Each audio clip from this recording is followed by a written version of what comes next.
Oh yeah! En mai, mange donc un Yoplait, va jouer à la play, regarde un replay, mais surtout en mai, fais tes devoirs, parce que c'est important.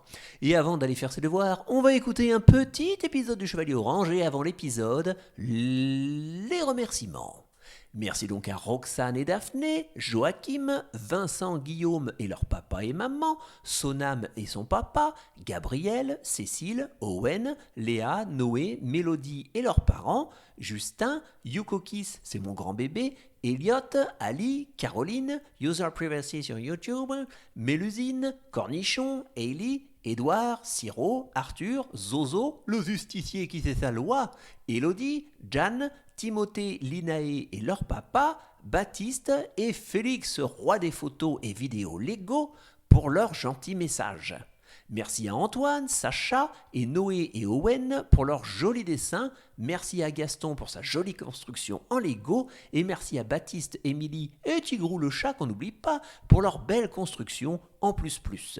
Merci à Sacha et sa maman pour leur soutien sur la taverne du Chevalier Orange.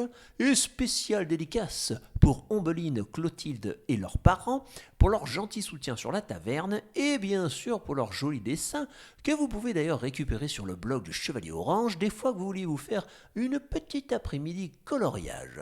Vous pouvez même le réenvoyer une fois colorié pour que je les publie. Tout est possible. Pour répondre aux questions, oui, je vais continuer à publier les histoires. Oui, j'ai un travail, mais c'est un secret. Je ne sais pas si Albi trouvera une amoureuse, mais je pense que oui. Pas sûr qu'on recroise Merlin des Bois, ou peut-être que si, je ne sais pas, c'est à travailler. Oui, je fais toutes les voix. Oui, je vais créer encore plus de personnages. Je ne crois pas remettre les parents du paladin dans une histoire, et je n'ai pas de date précise pour l'anniversaire du Chevalier Orange. Et puisqu'on parle d'anniversaire, le mois de mai, c'est aussi des anniversaires. Alors bon anniversaire à Mélusine, même si c'est déjà passé, c'est pas grave, on le souhaite quand même. Bon anniversaire à Antoine et bon anniversaire à Owen et Léa. Je profite de ce petit message pour vous dire que j'ai commencé à mettre en ligne quelques musiques. Alors il n'y en a pas beaucoup pour l'instant, mais je vais tenter d'en rajouter au plus vite. Par souci de praticité, c'est sur YouTube que ça se passe, sur la chaîne du Chevalier Orange. Et à présent le nouvel épisode, je vous souhaite une bonne écoute, je vous dis à très bientôt pour de nouvelles aventures, et d'ici là, surtout, prenez bien soin de vous.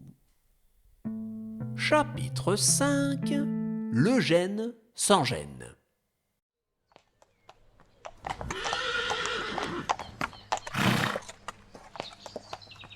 Le voyage en direction de la cité de Mansola suivait gentiment son cours. Comme prévu par l'itinéraire tracé par Albi, nos héros arrivèrent aux alentours d'un petit village. Un panneau en bois annonçait aux visiteurs que la charmante bourgade portait le nom de Sénivieux-les-Prés. Il n'y avait pas spécialement de prés dans le coin, en tout cas pas plus qu'ailleurs, mais le village s'appelait comme ça, je ne sais pas pourquoi. L'endroit semblait plutôt sans surprise. Des maisonnettes, des fermes et quelques commerces. Mais curieusement, la ville était en pleine ébullition.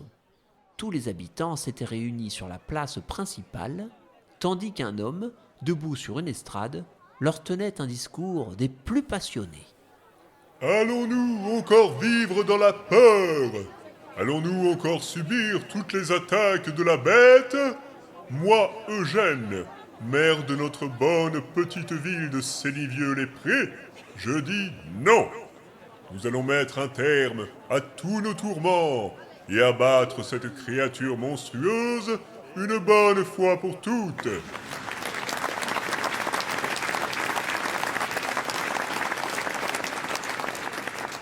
Posez-vous les bonnes questions. Qui vous a toujours promis la sécurité dans ce village? C'est Eugène. Et qui va abattre cette immonde bête? C'est Eugène. Et qui aura tenu sa promesse comme un bon maire? C'est Eugène. Alors, qui va m'accompagner? Nous acceptons de vous accompagner. Ah, bravo! On peut les applaudir.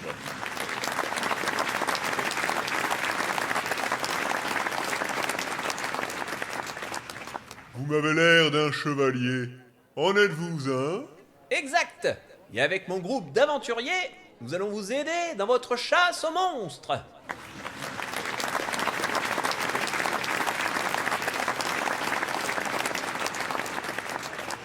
Allez, mes chers concitoyens, et profitez de cette belle journée. Bientôt, notre problème sera résolu.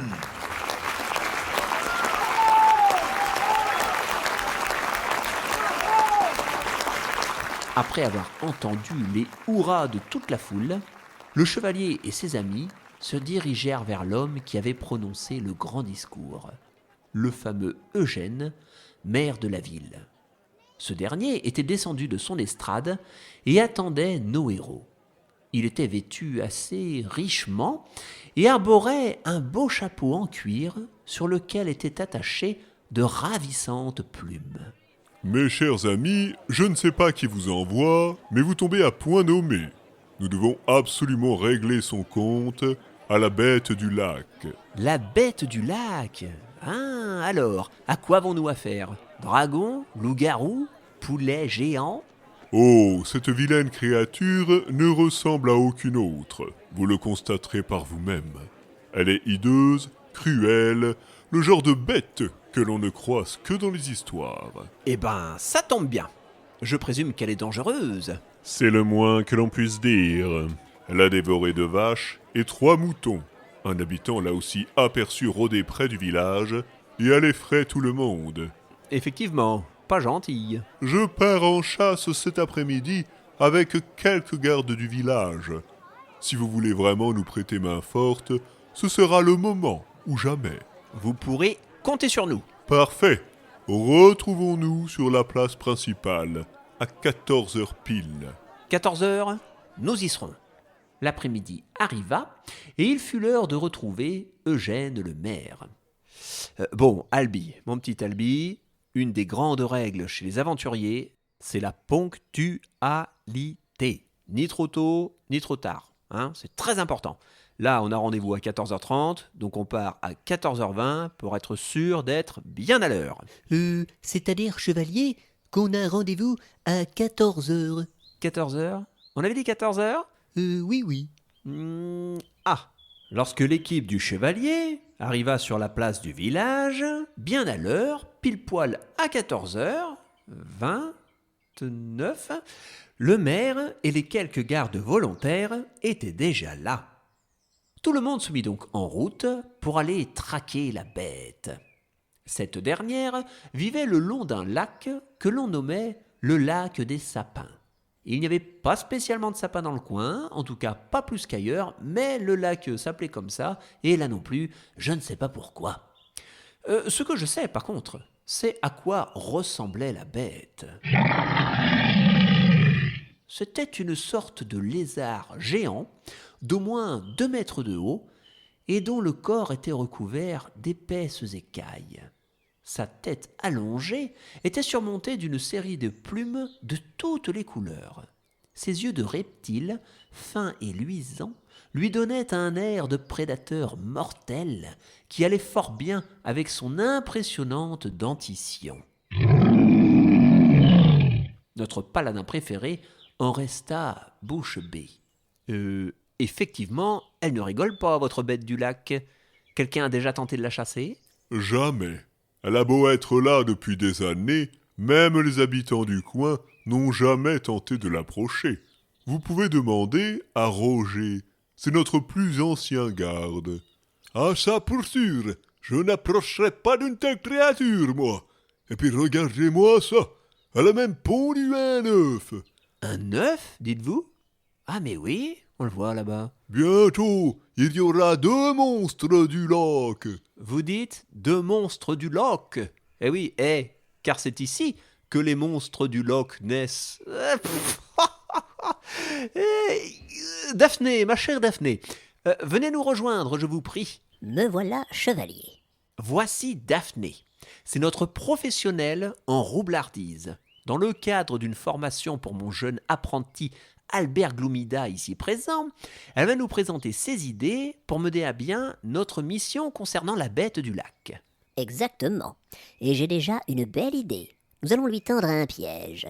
Un piège? Mais oui, n'oubliez pas, je suis une spécialiste de ce genre de petites choses.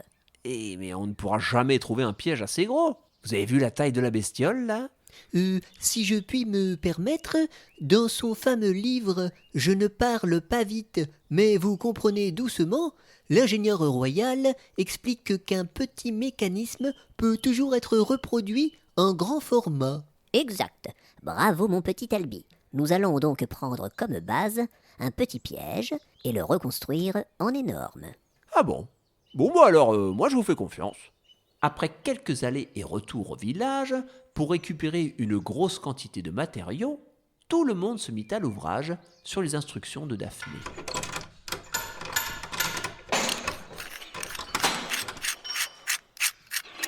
Il fallut de nombreuses heures pour confectionner le piège, et la roublarde en profita pour montrer à Albert 2-3 petites choses concernant les venins, le vol à la tire ou bien encore la furtivité. Le lendemain matin, le piège fut enfin prêt. C'était une grosse structure en bois avec des contrepoids, des cordes et tout plein de choses qui faisaient que si la bête du lac venait à marcher sur une plaque, elle se retrouverait pendue par une patte et piquée par une dizaine de fléchettes imbibées d'un violent poison. C'est une belle structure que vous avez imaginée là, ma chère Daphné. J'avoue que je suis assez impressionné. Mais comment être sûr que la créature va... Oh là, chevalier. Attention au piège. Ah! Où ça? Là, cette plaque. Personne ne doit marcher dessus, sous peine de déclencher le mécanisme. Oh là! Ouh! Et heureusement que vous me prévenez, hein? Et j'ai pas envie de finir empoisonné et pendu par un pied, moi, hein? Tout a été calculé pour une bête de plusieurs centaines de kilos. Si vous mettez le pied là-dessus, vous serez surtout catapulté à des lieux d'ici. Chouette programme.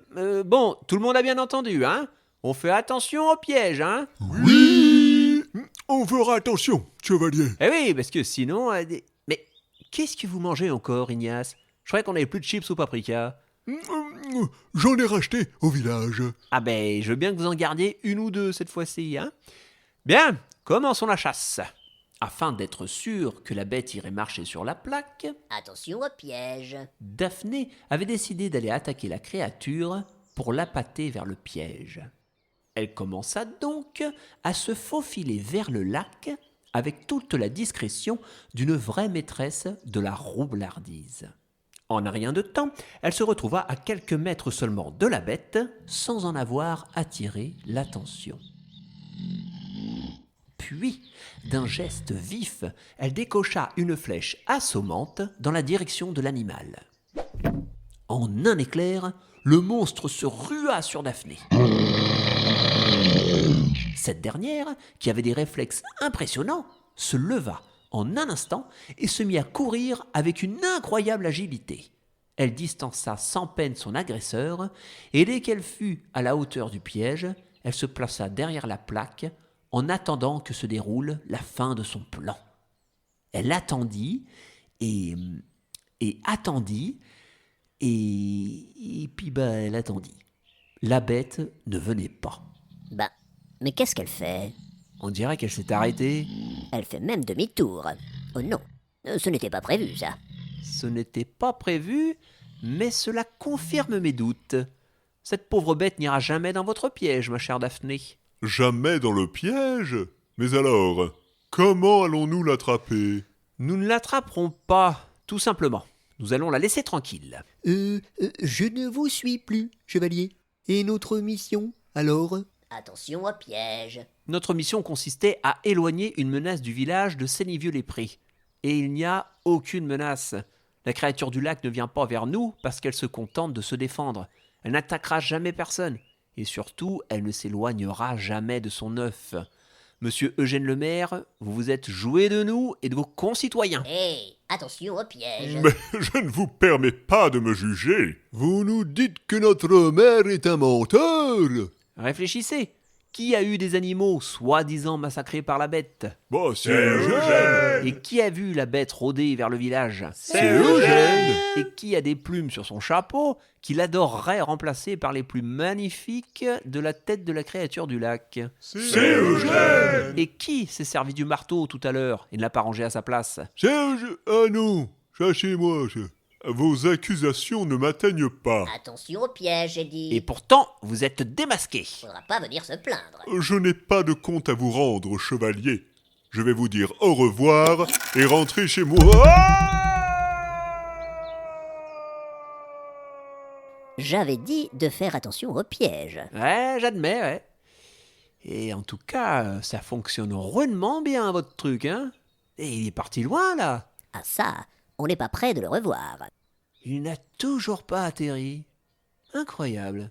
Bon, enfin, mes chers amis villageois, vous pouvez rentrer, rassurer vos familles et vos amis. La bête n'a plus à vous inquiéter. Merci à vous, chevalier orange. Vos blagues sont vraiment nulles, mais vous êtes bien gentil. Merci, c'est très gentil. Au revoir. Au revoir, monsieur le garde. Mes amis, encore une belle journée qui s'achève. Fêtons cela en grignotant quelques petites chips au paprika. On l'a bien mérité. Alors, concernant les chips, Quoi? Oh non, vous n'avez pas encore tout mangé. Non, pas moi. J'avais le paquet dans la main, et tout à coup, un pigeon géant qui est passé. Et paf, le paquet. Quoi? Personne ne l'a vu? Non, personne ne l'a vu, non. Eh, bon, tant pis pour les chips. Nous devons rentrer nous reposer, car demain, grosse journée. Ah, et quelle sera donc la suite du programme? La prochaine leçon, mon cher Albi, va porter sur les... Les camemberts? Mais non, sur les combes, les Les combien pour ce chien dans la vitrine? les combats. Nous trouverons bien 2 minutes pour faire une petite pause sur la route vers Mansola. J'en profiterai pour t'initier au combat selon les règles d'un vrai chevalier. Oh, chouette! Alors vivement le prochain chapitre.